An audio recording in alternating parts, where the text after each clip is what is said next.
Welcome to the Delayed Gratification Podcast, where we talk about building wealth with our amazing guests.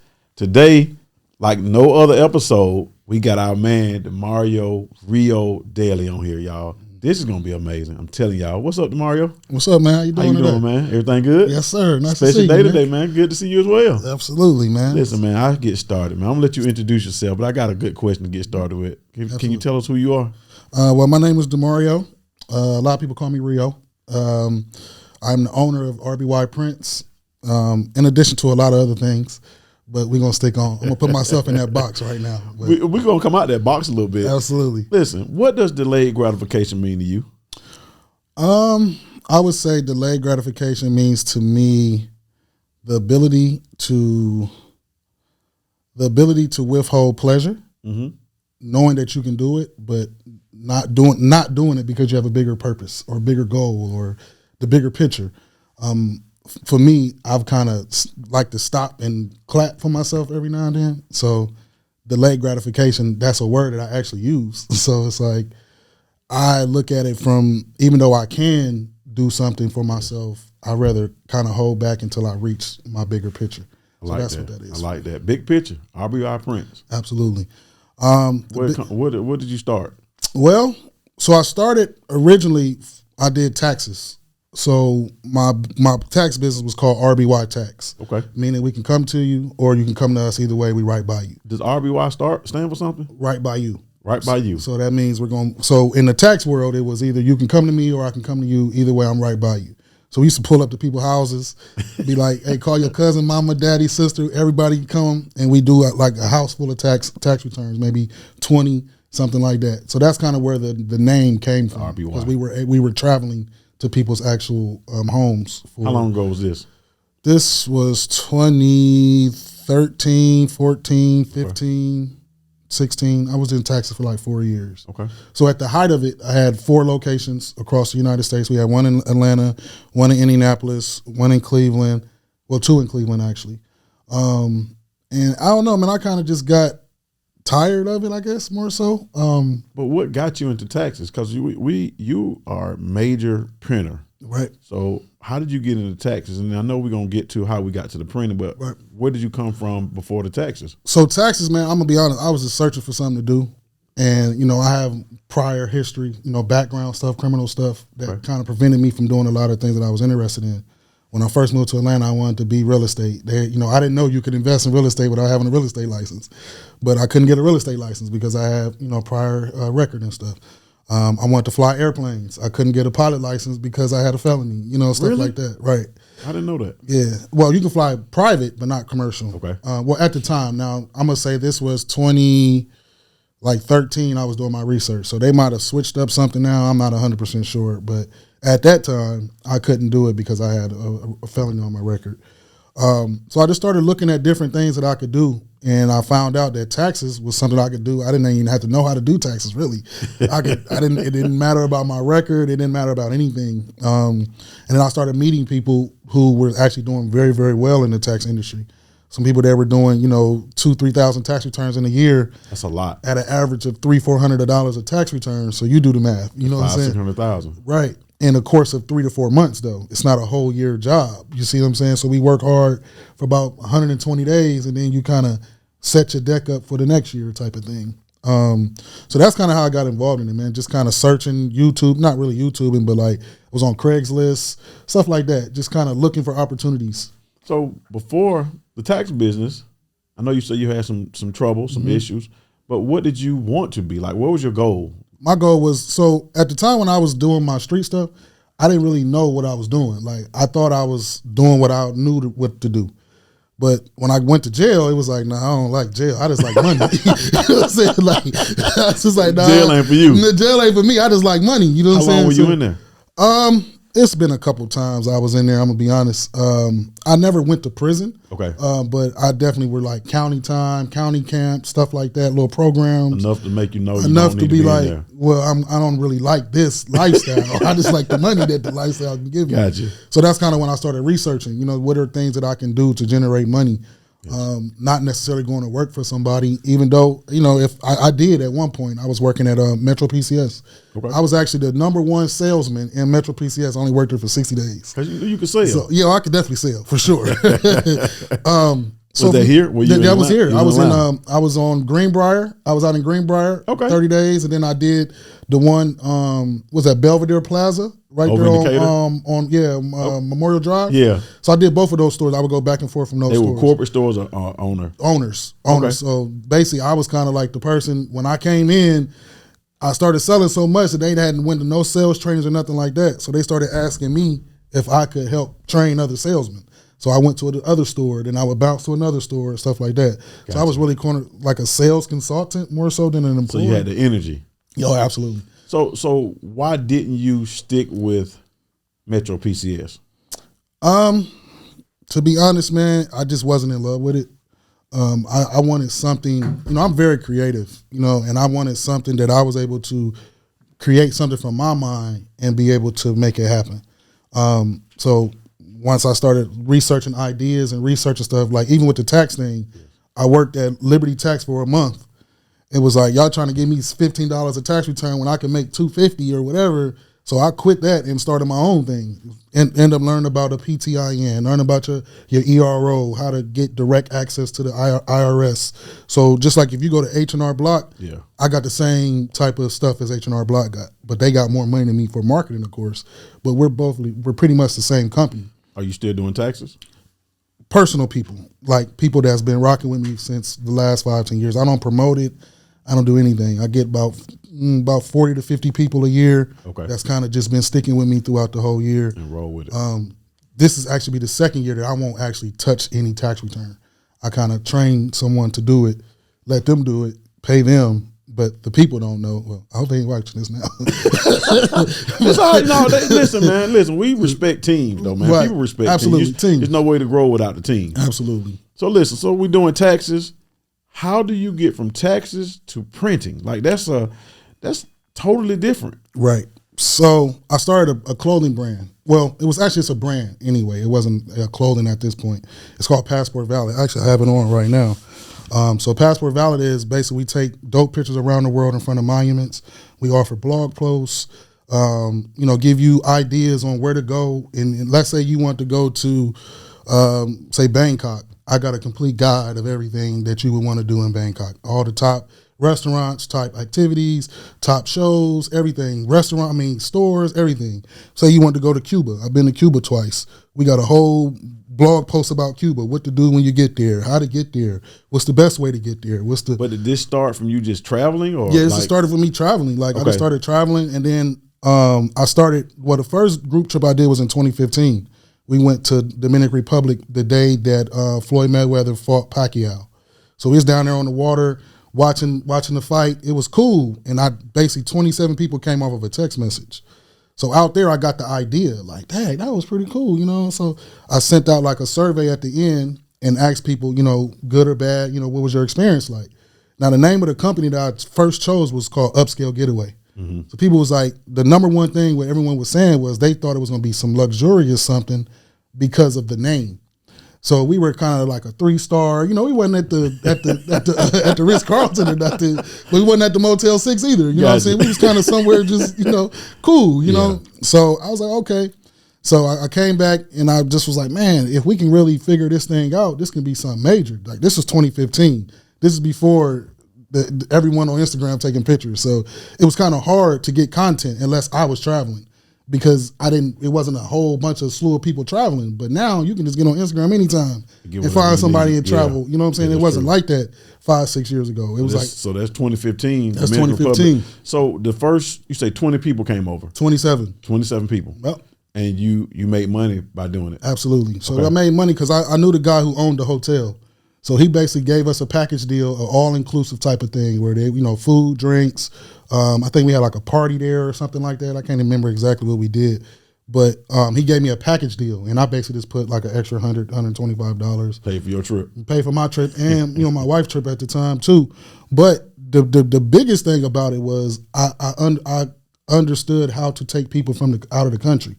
That was the first time I ever did that. So that's where my nervousness came in.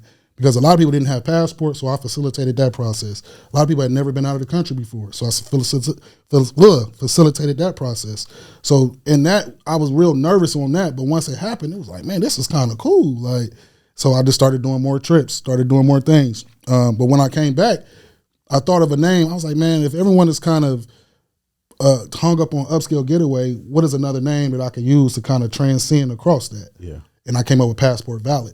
Passport Valid was strictly a T-shirt. It was just like, my passport, and it would just say Passport Valid. And I was like, man, that's kind of like a powerful statement, you know what I'm saying? Mm-hmm. And then my partner at the time, I sent it to him. He called me like 2 a.m, like, man, that's it. Change the company to that. I'm like, I don't know. So next morning I get up, I look up, I get on GoDaddy, passportvalid.com was available. I get on YouTube, Passport Valid was available. I get on Instagram, Passport Valid was available. It was perfect timing. It was meant to be. Perfect you know what I'm timing. saying? So I switched everything over. I got the #1 real estate on all Passport Valid. So if you ever see another Passport Valid, it's going to be like an underscore. It's going to be a dot at the end. And I need to call you. Yeah, well, no, not really, because I can send a cease and desist, so it don't even really matter. Like they can do it. They helping me out at the end of the day. Like I got the #1 real estate, so when you Google it, I'm gonna come up first. So it doesn't really matter to me, if someone else runs with it, because I got the #1 real estate. So Dominican Republic was the first one, right? What's probably your most memorable one that you've done, and are you still doing them? Yes. So 2023, I'm back outside. You know what I'm saying? I've kind of been bogged down with with the print thing, which I'm not complaining. This is something I prayed for what I have right now, so I'm not complaining about it at all. But what I did was I did create a job for myself when I was kind of used to being out in the world free. So the last 2 years since the pandemic, I've really been working 7 days a week, 6 days a week, 10, 12, 14 hours, grinding it out. So now, we're starting to see some light at the end of the tunnel. Got some good people in place. Building a team, systems and stuff like that. So I'm able to step away and you got a lot of income coming in, because so now we got tax business, right? Passport travel business, yep, right, and that's still ongoing. Yes, Where we going this year? 2023. We're going to Kenya. We're going to do a Southeast Asia tour again. Where else we're going? Going back to Bangkok. It's this event called Songkran. Mm-hmm. Songkran is like their New Year's. Okay. So it's nonstop parties for 2 weeks, everything. But the most exciting part of it is for like 4 or 5 days, it's a countrywide water fight. So everybody's walking around the streets with water guns, and it's crazy, man. So when is that? That's April. So okay. I want to take some people out there in April. This time around, I'm going to limit the trip to maybe 10 to 12 people.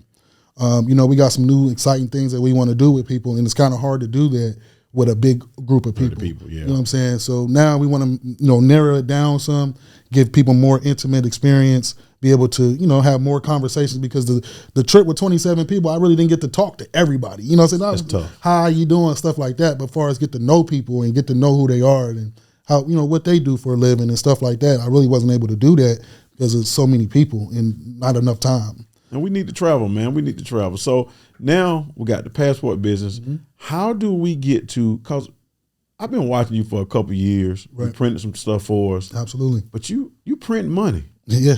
you really are printing money. How do we get from taxes to traveling to print? Okay, that's a great question. So in my travel business, I started selling T-shirts that said Passport Valid on them. But we was doing black shirts, white shirts, red shirts, green shirts, blue shirts, which is white ink or black ink. So white shirts would get black ink, all the other colors would get white. Okay. But what happened was people would start hitting our DM, because we was selling strictly through the DM. We wasn't selling on Shopify or nothing like that.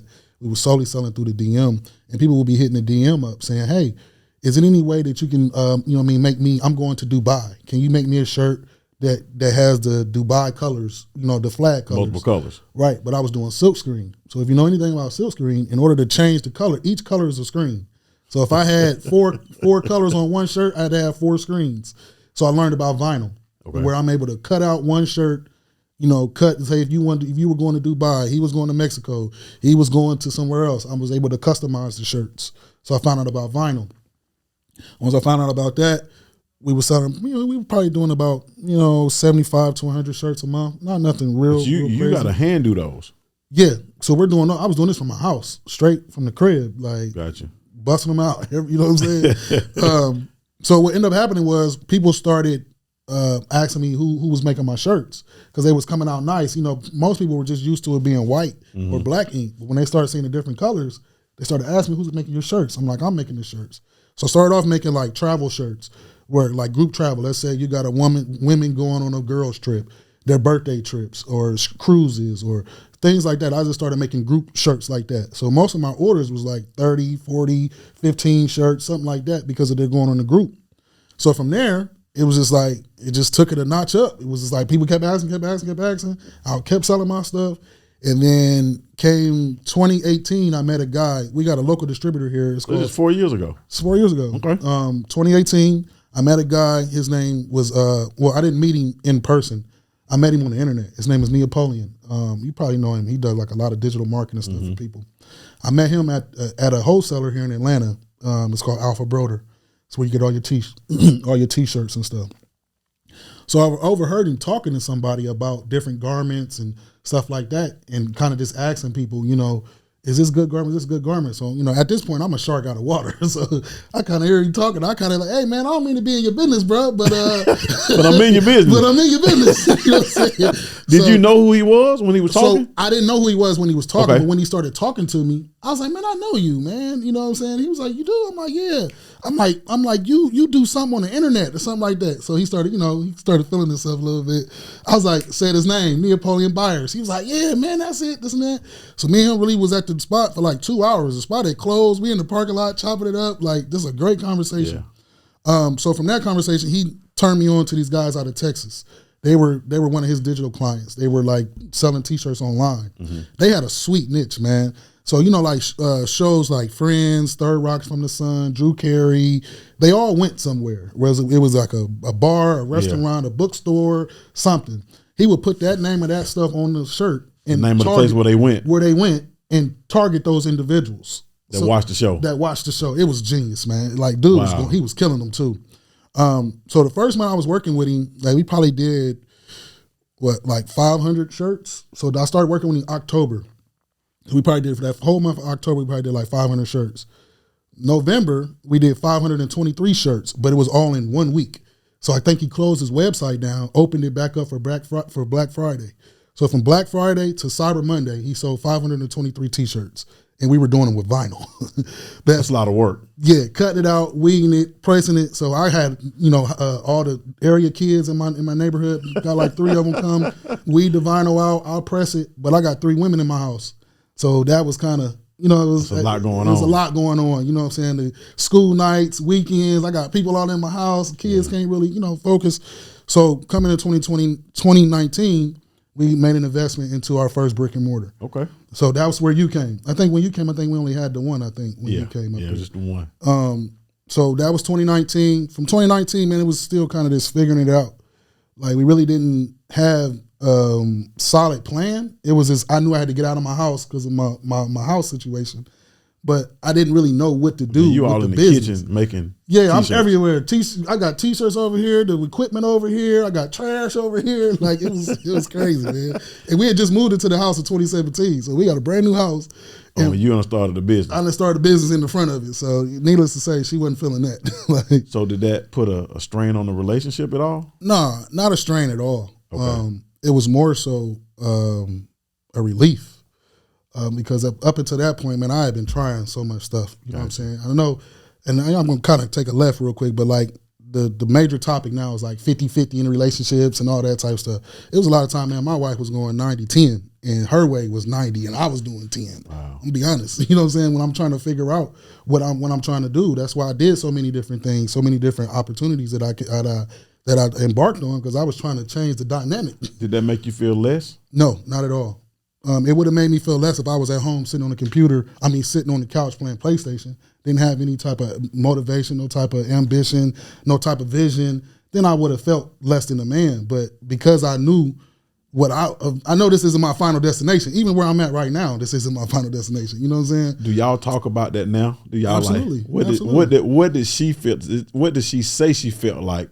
I'm gonna be honest, man. My wife is down. Like, 10 toes, all 4 flats plus a spare. Like she with me. Like so it's never, you know what I'm saying? I'm sure she probably in her back of her mind probably has some thoughts. I mean, that's human stuff, but she never did not believe in me. You know what I'm saying? And I think that in a lack of a better term really motivated me even more. To do more. Because someone that don't know me since a shorty, I met my wife when I was 27. Okay. You see what I'm saying? I was a grown man when I met her. We don't know each other. We come from 2 totally different worlds. Like we didn't have no mutual friends, you know, none of that type stuff. So it was really her believing in me from the action that I showed her. And the same thing for me, like me believing in her from the action she showed me. We're going to get back to the print business, but I got to ask this one. You got daughters? Yeah, 2. How old are they? 16 and 17. So 16 to 17, fast forward, they dating a guy, going through it like you, going through it. What would you tell them on that 9 and 10 thing? I would tell them, do they believe? If you believe, regardless the outcome, you believed. You see what I'm saying? Whether if he becomes who you want him to be or somebody totally left, you believed in it. So that's a hard question as a father. Yeah, it is. You know what I mean? I mean, and whether it's your son or your daughter, you know, I know in our world we feel like, you know, the son, the guy should be the breadwinner. Right. But when we flip it, most of men that are successful do have somebody that believed in them, and that's inspirational. So absolutely. I just wanted to ask you, man, what would you tell your daughter? I like that. Though. Yeah, I mean, I tell them and then another thing too, man, I show them. You know what I'm saying? I don't just tell them I show them you know, how I love on my wife, how the gifts I give her. It ain't just about gift giving and spending money either, but just the respect, the honor, the treatment, the everything that I give her outside of the money. It's like the money was just the cherry on top. You know what I'm saying? It was like, yeah, he got some money now. You know what I'm saying? Yeah. But before that, it was still kind of like a budding relationship. We were learning each other. We were still young. She was figuring out her career. I was figuring out my stuff. But I show my daughters, like, we go on vacations. They done been across the world. They got passport stamps. They fly first class. Like, so it's like, if you meet a guy and he's kind of, you're going to be looking at him like kind of sideways anyway. You see what I'm saying? So, you know, so I just tell them, if you believe, you know, don't second guess your heart. Like, your mind, you know, you're not stupid. So, if you feel like somebody playing you for stupid, 9 times out of 10, they playing for stupid, so you know about your business. Right. Man, so let's go back to this we got a new spot. Right. First brick and mortar. So for the first year, man, we was just figuring it out, man. Like, I'm going to be honest, I wasn't taking it serious. This was 2019. I wasn't taking it serious for real.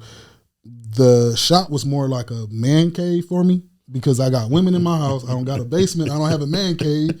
So it was a spot where I come, turn my music up, you know, chill out with the homies, bring the homies print over. A couple of shirts. Print a couple at that time. It was a couple, literally. so at that point, man, it was like we was just kind of figuring it out. We were still selling Passport Valid, which we are to this day. We were still kind of making great connections with individuals. We were, what is it called? My man Beyond Win, relationships over money. Yes. To this day, I don't run any type of ads on my business. When I say that, some people say, well, hey, man, you missing out on a lot of money, which I am true, but I don't want to overload the socket. I don't want to take in more work than I know that we can handle. Yes. And then now people complaining about we're not getting the work. Quality customer service, stuff like that. So we doing what we can handle right now until we get now coming in 2023, excuse me, like I said, we got new team members and stuff in place, so we will be starting to do some marketing, but we was just figuring it out, man. I met Brandon Wigley. It's my man. Yes, it is. Yes, it is. If everybody had a friend like Brandon, it would probably be a different world for real. And I'm being serious. Yeah, shout out to Brandon. I'm not trying to just, you know what I'm saying? I'm being totally 100% honest. Like, Brandon has done things for me in the first 3 to 6 months of me knowing him that people that I've known for 18 years of my life haven't done. Or if they have done it, it has been attached to a dollar amount. Well, you do this, I'll do this. Or, you know what I'm saying? Brandon just did what he did for me. And I'm not going to go into what he did with me. He know what he did. You know what you did. Like, but you know what I'm saying? I just want to tell, like, it's that relationship. That relationship is crazy. You know what I'm saying? And so that's 2019. 2020, we invested into silk screening. So when we opened the business, we were doing fulfillment. That's print, package, ship directly to people's customers. That was the business. So what does that mean? Like, so I order something and then what? So let's say you hopped on my website. Okay. You ordered a shirt. instead of me, well, let's say I hopped on your website. Let me use it that way. Instead of you actually printing the shirt, RBY would print the shirt. Okay. We would print it, package it, and ship it directly to your customer. My customer. You would never see the shirt. Your customer will only see the back end. Will see that's the sweet. final product. So that was the niche of the business. So once I met, like I said, once I got with Neapolitan and I started understanding fulfillment, started understanding different things, when I got with Brandon, we were able to offer this service to a lot of the entrepreneurs that he knew, a lot of people that he was dealing with at the time. Won't mention any names, anything like that, but a lot of the people that he knew, a lot of these influencers were actually behind print, packaging, and shipping it directly to their customers. We started with 4 heat presses, but the problem came in when we started accepting bulk orders. So like I said before, we were strictly printing, let's say we printed 10 shirts, but all 10 shirts wouldn't go to one person. Like all 10 of the same design. Mm-hmm. So we were using transfers. So let's say transfer, we got to manually place it on the shirt. Let's say me and you both printing them. My shirt might be 4 inches from the top. Your shirt might be 3 inches from the top. But if they go in different places, you can't tell. It don't matter. You see what I'm saying? So when we started going to one person, and that was the problem. And you looking over there at your buddy. Exactly. So it was 3 of us doing it. I remember like it was yesterday. We had a shirt. We had an order for 100 shirts. It was 3 of us doing them. Once we sent them to the customer, we thought they was right. You know what I'm saying? We sent them to the customer. The customer sends me a picture with 3 different shirts. One shirt was up, one shirt was down, one shirt was over to the right. It was 3 of us doing it. So it was like, tag. So I picked the phone up, called my dude, like, man, how do I make sure all the shirts hit the same spot? He's like, you're going to have to get a silk screen equipment. I'm like, what the hell is that? I knew nothing about. Now I knew what silk screening was, but what's the equipment that I need? Correct. I don't know. You know, started doing my research on equipment.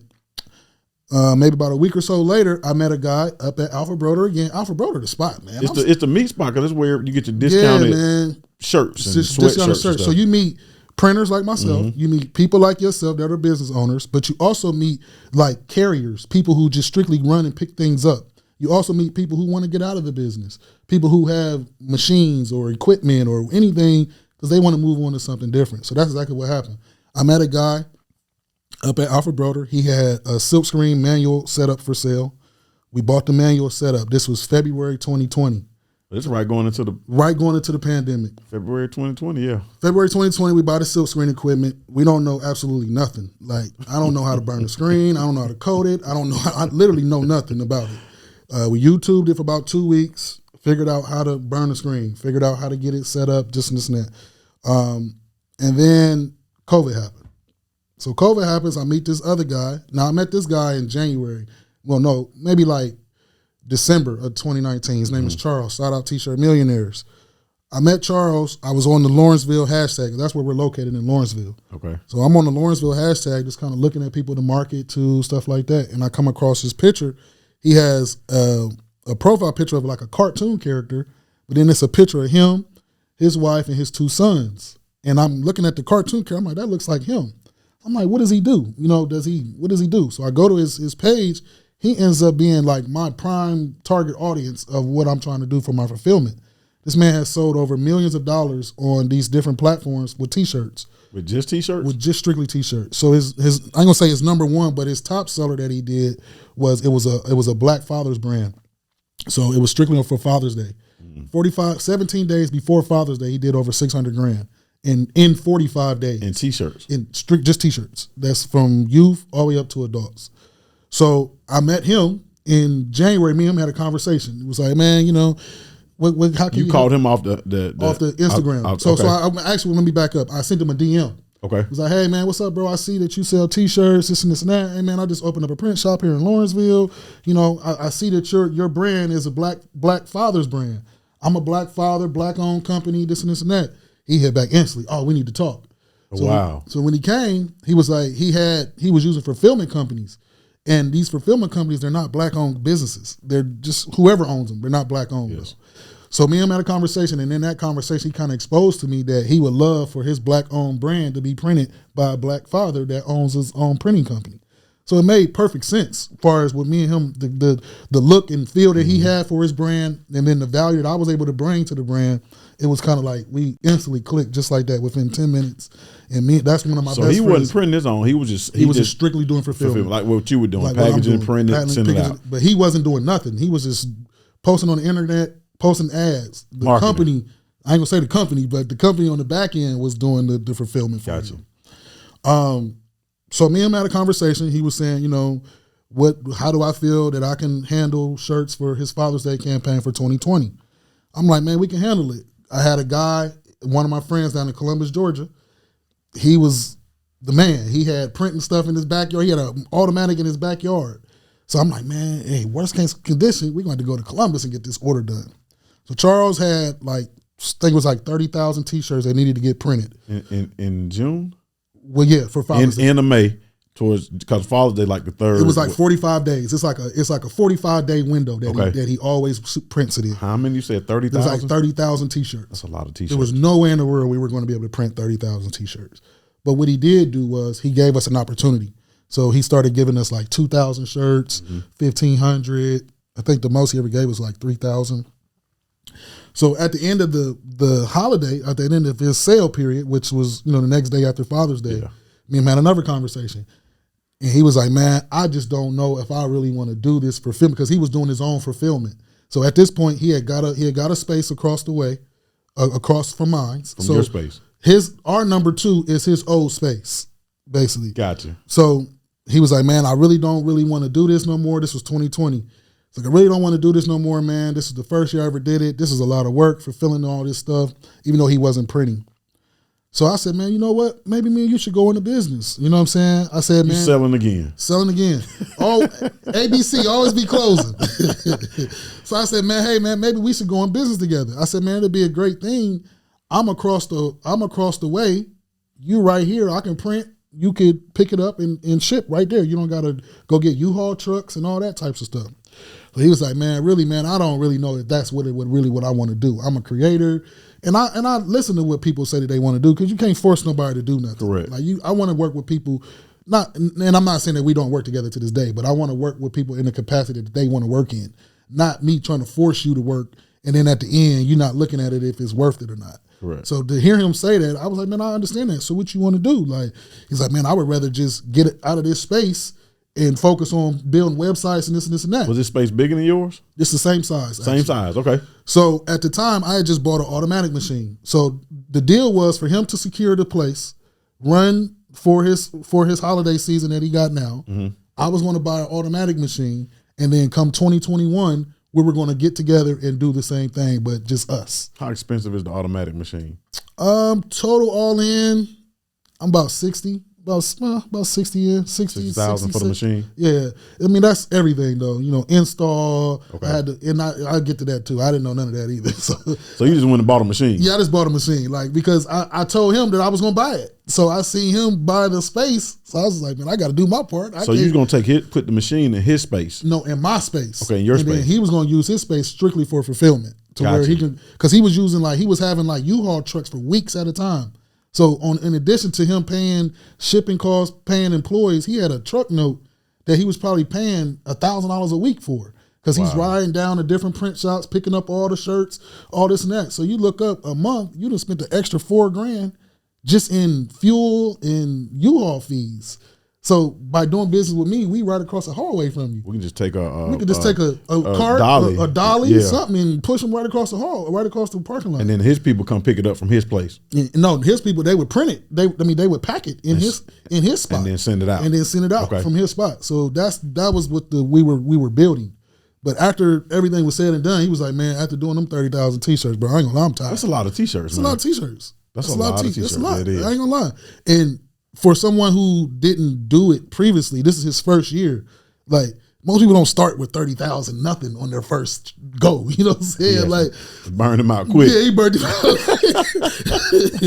So, needless to say, when I got the automatic machine, we stored it in our facility. At the time, we were still going back and forth to Columbus, Georgia, printing stuff. During that whole process, but your partner in Columbus had the automatic machine. He had the automatic machine, but we were in Lawrenceville. So we were renting a Sprinter van, driving down there, printing it. I've got 3 or 4 guys, let's say tonight. Let's say guys leaving right now. Yes. They'll come back at 10, 11 o'clock tonight. It's 5, 6 in the morning. We got a new crew going back down there. So through that whole process of me printing, not only for him, but also printing for others, I lost about $4,000 in about the course of maybe 60 days. You lost? Lost. Invested. and I'm gonna say invested. I invested. Okay. Because I knew that we were getting an automatic. So I didn't want to not print people who had big orders, and then when we finally got our automatic, now they're not doubling. You don't have back. no customers. I ain't got no customers. So I knew I had to bite the bullet in the front end, but knowing in the back end that we was gonna be sweet. You know what I'm saying? Yeah. So that's what happened. That's how that whole process happened. I was printing for his stuff. We printed for other big brands as well. And that's kind of what happened in 2020. 2021, Charles got out of the space. This was January. 2021, he got out of the space.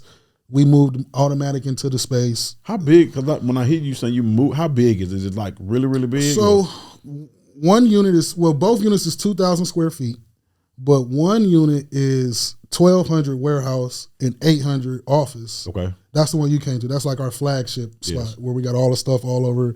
And then that's more like our fulfillment. We have our DTG machine. We have all of our equipment, inventory and stuff in there. So if we do fulfillment for you, 9 times out of 10 is getting printed and packaged in RB1. Okay. When we do big orders, orders 1,000 T-shirts. We just finished the order of 10,000, like the Wednesday before Christmas. So what's 10,000 T-shirts? 10,000 T-shirts. How long does it take to print 10,000 T-shirts? That took us about 7 days, 8 days. Okay. It didn't take long. And we really could have probably got it done quick, a little sooner. But, holiday season, people were calling out, going shop. A lot of stuff. That's 1,000 T-shirts a day. Yeah, but the goal was to do 2,000 a day. But then we got to print the inside neck tag too. So it really was like 20,000 because 10,000 for the front, but then we had to touch the shirt again and print the inside neck tag. So it's really like 20,000 prints, really.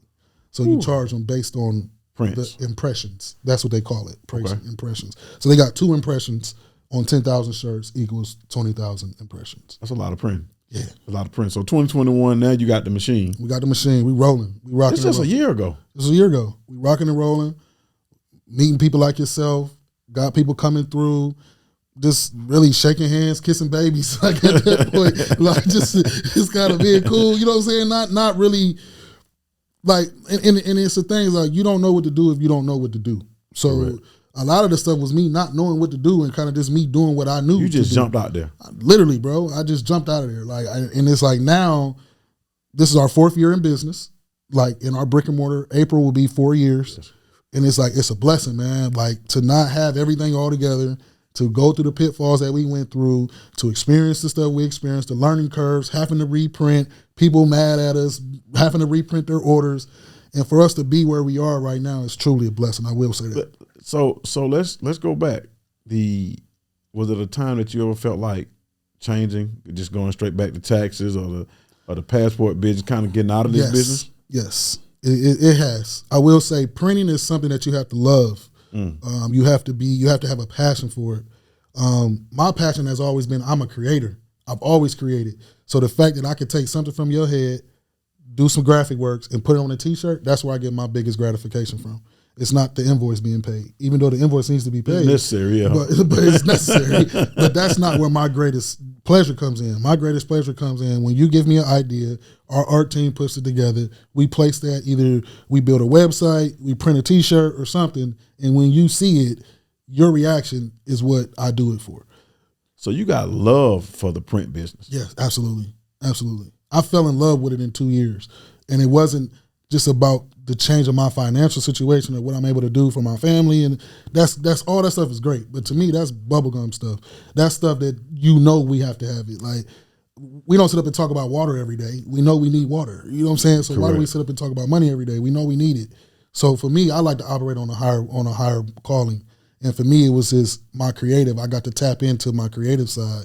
I got to tell you what I thought about your design or how I thought you should print it. And when you like it, it was like, yeah. You got that feeling. I got that. You know what I'm saying? Like, it's only certain things that can make you feel like that. You know what I'm saying? It ain't money. You know what I'm saying? You know what's crazy though? That's how I am about, the real estate world. Right. I love what I do, and we don't have a cap on what we can make. Right. But when I see somebody moving into a unit, when I see somebody going from a tenant to a homeowner, when I see a project going, it's a different feeling. It's that I'm supposed to be here feeling. Yeah, absolutely. The money gonna come because it can go up and down. Absolutely. You know what I mean? Absolutely. So let's go 2021. We 2021, man. We got the figured machine it out. up. Got the machine up and rolling.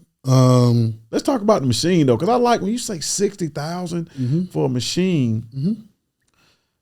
Did you ever imagine buying a machine or a piece of equipment for that much money? Not at all. Any problems with the equipment? Like you bought it brand new? Bought it brand new. So that was the thing. So I was doing my research, and a lot of printers that I talked to, they was like, it's kind of like buying a new or used car. If you're really not a mechanic, would you go buy would you go buy a used car that you gotta have, that you don't know what's wrong with it?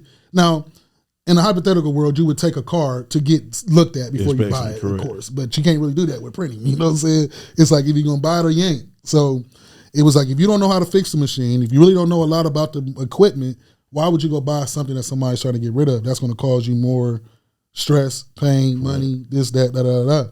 And in the beginning, we were trying to build something. We don't got time to be stopping fixing the machines. So I could have got the same machine that I bought for 60, I could have got for like 17,000. That's a big difference. But plus, it was in California, so that would have had to ship it here. And I got to pay somebody to come and install it. So that I probably would have ended up saving some money at some point, but in the long run, the headache, what I really would have saved, and I don't think I would have. We've had the machine in our location for 2 years, haven't had nothing, no problems, no nothing. Anytime we click that button, it come right on, like no problems at all. I want to see that machine because it's nice. I'm a fanatic of seeing things, like, you know what I mean, things, architectural stuff, things that work, machines. Awesome, it's awesome. I ain't gonna lie. So 2021, you print like crazy. You just 10,000 t-shirts. Like, I don't even imagine how many boxes that is, first of all. It was like but you see it every day. Like 1,300 boxes, something like that.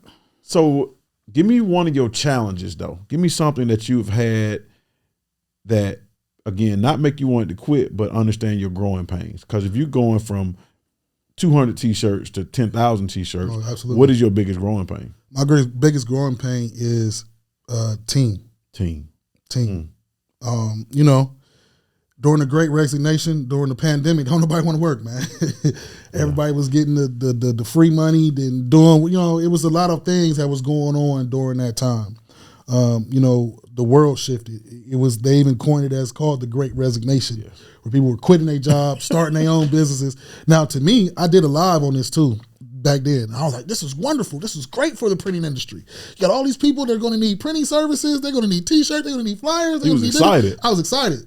But then about 2-3 months went by, I can't find nobody to help me do all this work. Because they're at home printing their own. They're at home doing their own thing. You see what I'm saying? Yeah. So it was like, okay, how can I? And then another thing too, I was more so trying to convince my friends to work.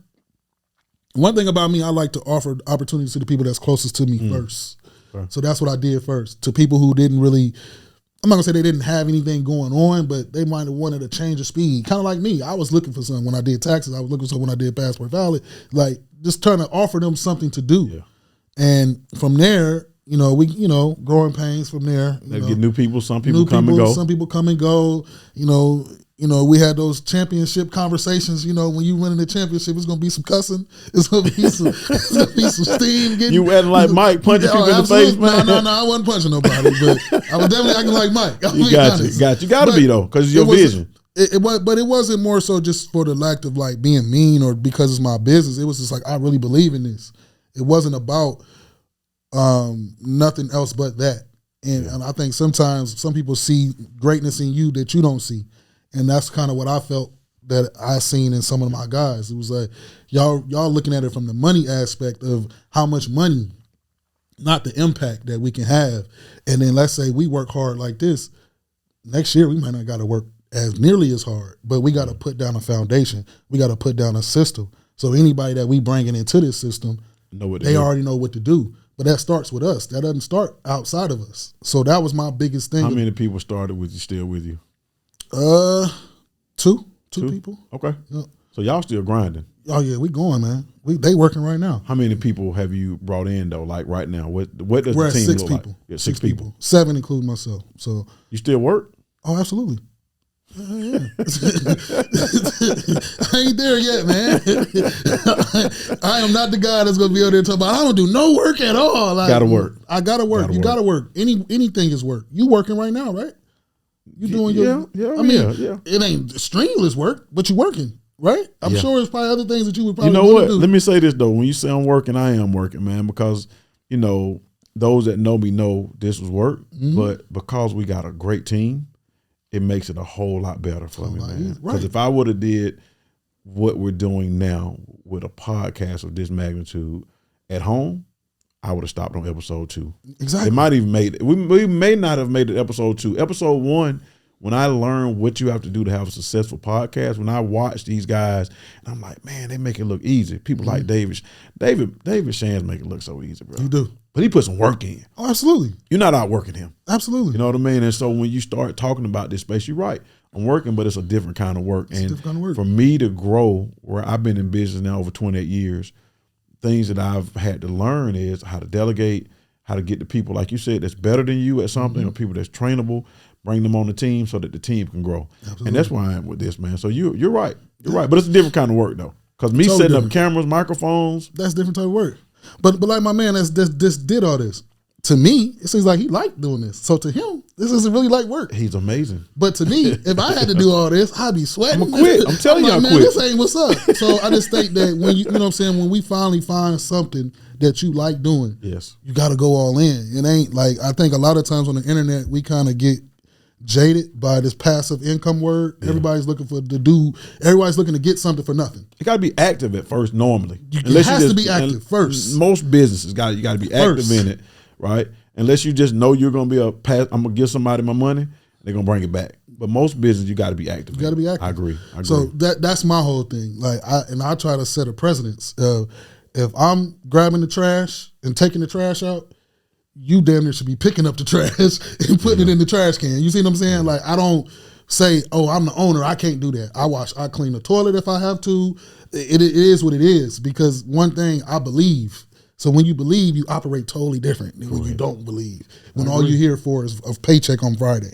So when you only here for a paycheck on Friday, you're doing the bare minimum. I want to make it to Friday. I'm gonna make it to Friday. Yeah, and then I'm off Saturday and Sunday. But when you believe, 7 days a week, it don't matter. Like it's just whatever I need, however I got to do it, I'm gonna do it. So that's me. So let's talk about some money though. Yes, sir. I want to understand the print business, not how you make money, but I see you teaching other people too, though. Absolutely. You're a firm believer in that. Absolutely. How you show other people. How can I make money with you? So with me, it's a couple different ways. The most popular way is become a broker.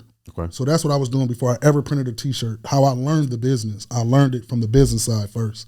I didn't print my first T-shirt until I bought my own equipment, which was in 2017. Okay. It's when I bought a vinyl cutter. So what a broker does is someone like yourself, you have a great networking of people. Yes. Let's say you know all these business owners. You can offer the printing services to them. Come to me, get the shirts printed for an extremely deep discount versus what you charge them. You wouldn't do the work. You would just be the liaison between me and the customer. Mm-hmm. That's what I was doing, quote unquote, middlemaning. But we do that for all things. We do that with websites. We do that with say graphic design, business cards, banners, T-shirts, vehicle wraps. So if I'm out and I meet John, John says, man, I got a church. We're getting ready to have the church anniversary, and I need some shirts printed. I can come to you, connect y'all, or do I need to stay in the middle? It depends on you. Like, I'm going to be honest. Like, we don't, so it depends on what you want out of it. Okay. Some of our brokers, they do bring the customer to us knowing they're only going to probably get paid one time. Gotcha. Because once that customer see us, why would they come back to you? It's over. You see what I'm saying? Yeah. So it just depends on what you want to do. We have people that are quote unquote commission salespeople, and then we have brokers. Brokers are outside individuals. Those commission salespeople, those people weren't included in those 6 people that I named though. So if I included those outside salespeople, it'd be like 3 of them. So it's 9 of us total. They go out and get business. They don't never have to come to the office ever. They just send business via email. We have already agreed on a percentage. They charge the customer what we would charge the customer, but we break them off a percentage on the back end. Because the thing about it, you don't want to seem unethical. So you don't want to charge the customer $20 and then they turn around and find out about us and we charge them $10. Gotcha.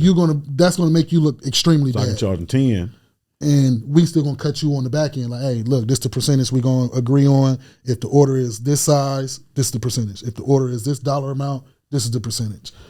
So I'm gonna back up. So I don't have no money. Mm-hmm.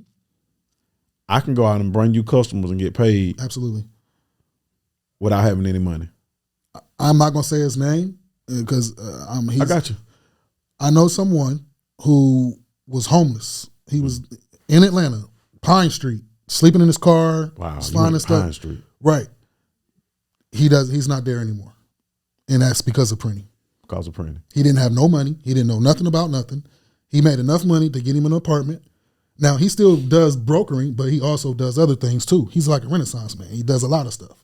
But printing was the thing that gave him that jump start that he was looking for. He'd try to work at McDonald's. He'd try to work 3 and 4 shifts here, there. Like, it's never enough. But when you can make $1,000 in a day and $1,000 tomorrow, that changes your whole outlook. So we got a lot of people watching. Mm-hmm. Give me what that looks like. I come to you and I say, man, listen, man, I'm a go-getter. I'm a salesman. Mm-hmm. What's next? What do you tell me? Can you train me? Yes. Do you have a training? Because I want to do it the right way. I want to make sure I'm bringing the right people, saying the right things while I'm out there. Give me steps 1 through 7. So 1 through 7, the first step I would ask you is, how do you want to work? Do you want to work underneath the RBY brand name, or do you want to work with your own brand? So either way it goes, it's pretty much the same thing. But I would ask you that first because that's very important. Because if that's important, let's say you chose to go your own name. Mm-hmm. Now you need a merchant to run people's credit card. You need some type of website, some type of online presence that people can either call you, send something to you, receive or ship, or like you need some type of system or foundation, let me say, in place if you want to run with your own name. So if that's cool, you can do that. That's no problem. If you say, man, really, I just want to bring the business to you and we kind of work out a percentage, I say, cool, that's perfect. Mm-hmm. So what I would teach you first, I would teach you how to sell. I would teach you these websites that you can go on that most people know, Vistaprints, custom inks, stuff like that. If they're charging $13, why would I charge $15? Now, I'm not going to say we're going to be the cheapest, but we might put you in a position where you can charge $13.50, mm-hmm.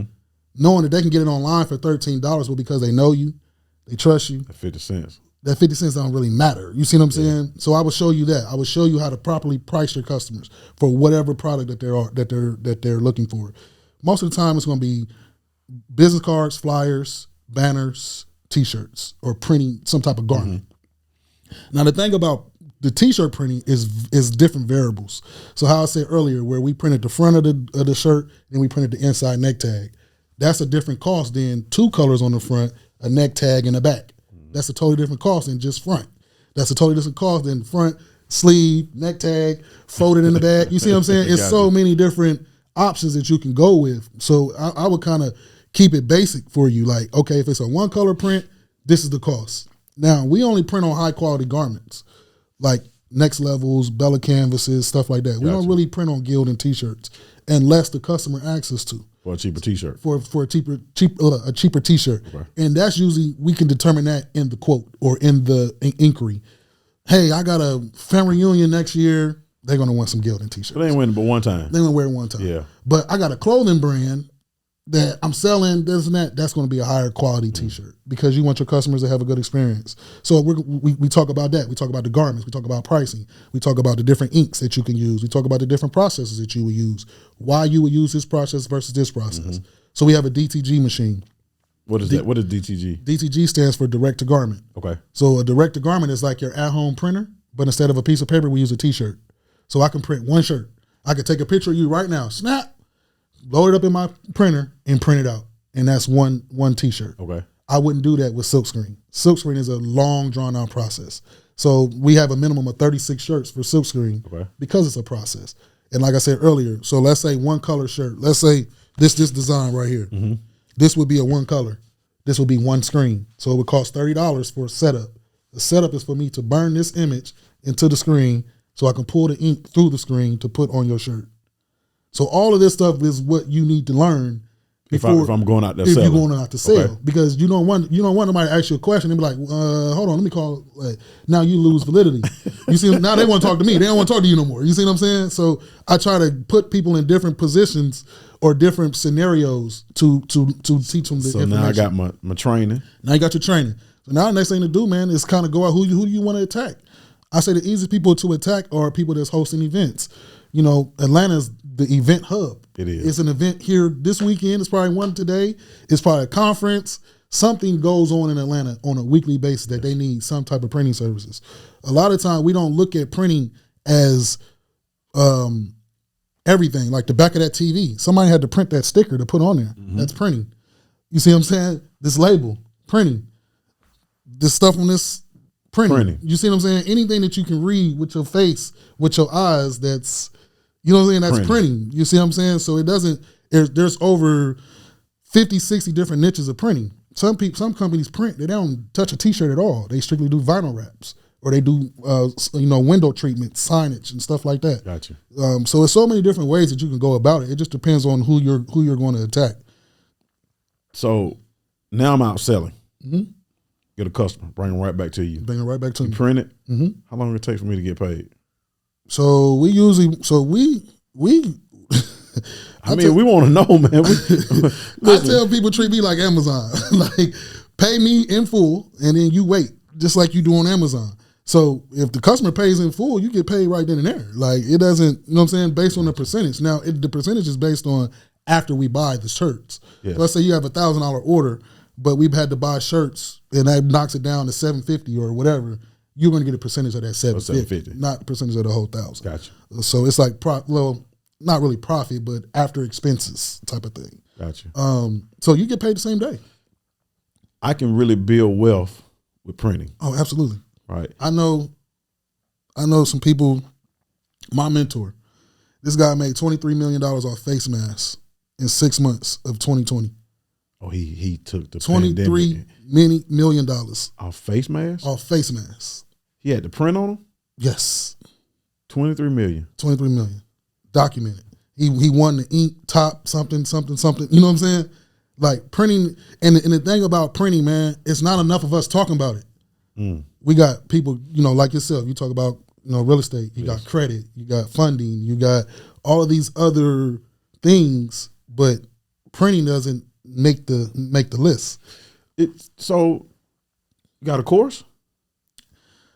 Mentorship. You got a mentorship. Not really a course. Not really a course. Yeah, I'm not course ready.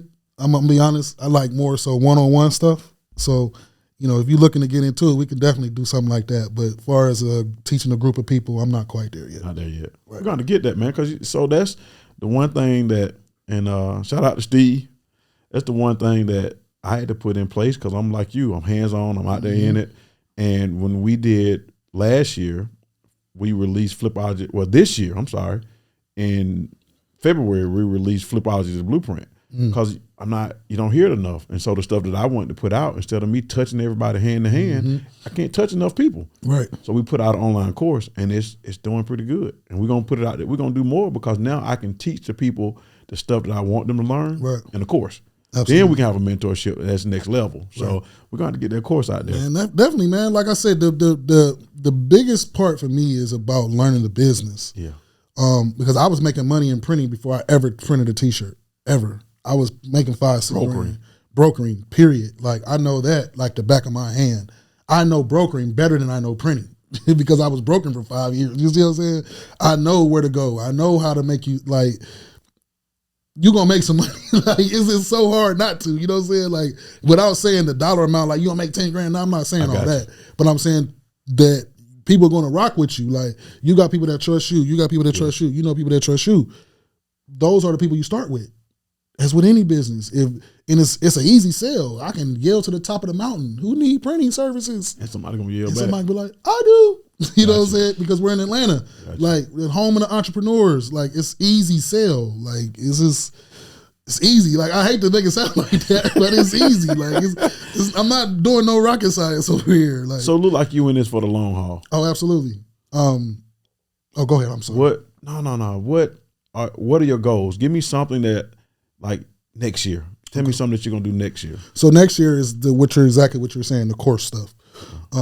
It's going to be more of in person.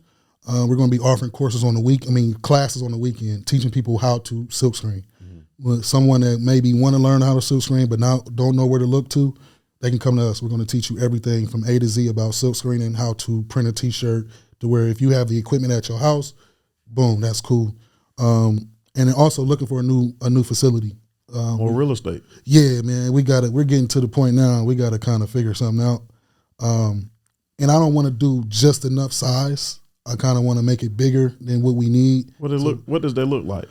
Probably about 10,000 square feet. Man, now we talking. Yeah, about 10,000 square feet. My wife, she has an event planning business, so we're gonna put a venue in. So in my mind, it's kind of like the left side will be printing, in the middle would be like all of our offices and break room and stuff like that, and the right would be solely event space. You know, people kind of like what he got over there. You know, people come rent it out, stuff like that. Ultimately, what my goal is for RBY is to be the first ever print company that operates like a studio, that operates like a podcast studio, like Creators Clubhouse. Wow. Meaning, so let me go deep a little bit. Yeah, I want to see this now. So let me ask you this: is this something that you gotta sacrifice something now? And what's the time frame on that? What are you gonna have to sacrifice to get to that studio that you want? I don't really think it's a sacrifice. I think it's just doing it. I think the first things first is networking with other printers, other people that's in the industry. I think a lot of times we tend to hold back information because we're scared somebody else will get in front of us or something like that. But no, that's not my concern. My concern is for us to all come together, and I'm going to tell you why. So in printing, the problem with printing is there's no ground floor, meaning pricing wise. So someone that's prints in their garage, they're going to charge you way less than I'm going to charge you because I print in a facility. You got overhead. I got all the employees, stuff like that. So the problem is the people that are in the garages, they're charging you basement prices. So let's say you came to me for 36 shirts, I'm gonna charge you $10, hypothetically speaking. That person in the garage might charge you $6. Gotcha. So who you gonna go to? But you're gonna deal with $4 worth of problems. They're at home. They're comfortable. They're chilling. They're not in a no sense of urgency when it comes to your order because they're at home. They're not. No, and I'm not saying all printers. I'm just saying the norm. Like my experience with different. They don't have the tenacity to drive forward. They're okay where they are, which is okay. If it's cool for you, it's cool. But that's the problem with our industry because we don't have a ground floor. So I feel like with me establishing the first print shop ran like a studio, it brings everyone on the same level. So it doesn't matter if you print in your garage, you can handle a 10,000 shirt order. Why? Because you can come to RBY and rent our room out, our automatic room, and print that order. So all you got to do, just like the same setup, you bring your team. You got an engineer that runs the machine. Yes. Your team put the shirts on, take the shirts off, fold them. We just here to make sure that everything runs smoothly. So now that's big. We create a ground floor. Now you can be working out of your garage, but you ain't charging $6 no more. Because you have to go over here to get it printed, or that over here I can get it done faster versus than doing it right here without the headache. So you got to bring your price up to where a standard of the industry is. So that's the goal of RBY. We'll put a date on it. I'm gonna say 2020. Don't put a date on it. Don't as fast as we can get there. As fast as we can get there. I'm gonna say that. I'm gonna say what my tentative date is. I'm gonna say like 2025, something like that. And that's just we move into the new building. We might be able to use that building. It's just a lot of things that's gonna gotta take place in order for us to be there. The number one is the relationship with the printers. We have to build a relationship with printers because we building this. We have to have people that's willing to come to the facility to use the facility. Correct. So the number one thing first is building with printers. I've been building with printers for the last 2 years. So we got some nice people that we do some stuff for. I believe as you teach more people too, though, you'll be building a lot of in-house printers. Absolutely. People that come through your training course. Absolutely. People that gonna need your services. Absolutely. For sure. So, and that's another thing too. Like with the training, it's like right now people are coming to college at RBY on my dime. I'm gonna be honest, because I can't fault you for not knowing. So as much as I can teach you, it's still going to be things that's going to happen. When they come work for you. When they come and work for me. Okay. So, yeah, you getting paid, but on Friday, you might only did 40% of work because of whatever that, you don't know. But now I still got to pay you full price. You see what I'm saying? So what the course is going to do is if you're interested and you want to learn, pay me first. I understand that you're interested. I understand that you got skin in the game, and then we can offer you an opportunity to make your initial investment back, plus learn more on the job. So that's what the whole idea is. Training people. Training people. Man, that's because big. we don't want to. We're training people on our dime, and we can't continue to do that. Ain't that how all jobs do? Yeah. We can't. I'll be honest. Listen, man, I want to. First of all, man, getting it out there more is critical. Absolutely. And so I know the training part of it. When people see your facility, because that's another thing. Mm-hmm. When you think about at home in the garage, I don't think about a full store, full retail plus warehouse space. Mm-hmm. So that's big. So you got to show that more, man. You really got to. And that's what we're doing 2023. Like I said, in the last 2 years, man, it's been us really figuring it out. Like we don't know. Now we're looking at the data now. Okay, when we post this type of stuff, we get this type of traffic. When we post this type of stuff, people don't really, you know what I'm saying? Yeah. So it's kind of learning certain things. Now we got 2 years worth of data that we can look at and determine our next move instead of me just having bright ideas at 2 a.m. So. And running down to the office to make it happen. Right, exactly. Rio, man, this has been great, man. This is really showing somebody that you can build wealth, absolutely, create an income, take care of your family by printing. Yes, sir. And you gave us the blueprint today, yes, too. Sir. So yes, tell sir. us how they can find you, and let us know when that training class is coming up, too. All right. So you can find me at RBY Prints. That's my Instagram. Everything is pretty much on their website, phone number. If you want to reach out, talk to me. If you got some questions, comments, concerns, anything like that, I'll be more than welcome to help you. The training course, we're starting our what's called waiting lists next week. The 2nd, it comes out January 2nd. So that's going to be the waiting list. The first class is scheduled for February. I don't know the exact day. I got to look at the calendar, but whatever the first Saturday is in February. Gotcha. So that's the tentative date. But you want to get on that waiting list because that's how we're executing the people. We're not, we got 100 people. We're going to start with the first 10 email that filled it out. The next 10, so and then keep going. Right, and we're stopping it at 10. It's not everybody. 10 people, period. So you can train them properly. We can train them properly. We're providing lunch for them, giving them question and answer time. The more people, it takes away that personal stuff. It's big. So we want to make sure it's not about how many people. We want to find the rock stars. So we want to be able to give people the attention that they need during that time period, ask any questions, and kind of go from there. Make it happen. Listen, Rio, thank you for being on today, man. Yes, sir. Yes, sir. Thank y'all for joining in on another episode of the Delayed Gratification Podcast. I'll see y'all. I love y'all. Stay tuned for the next episode. Yes, sir.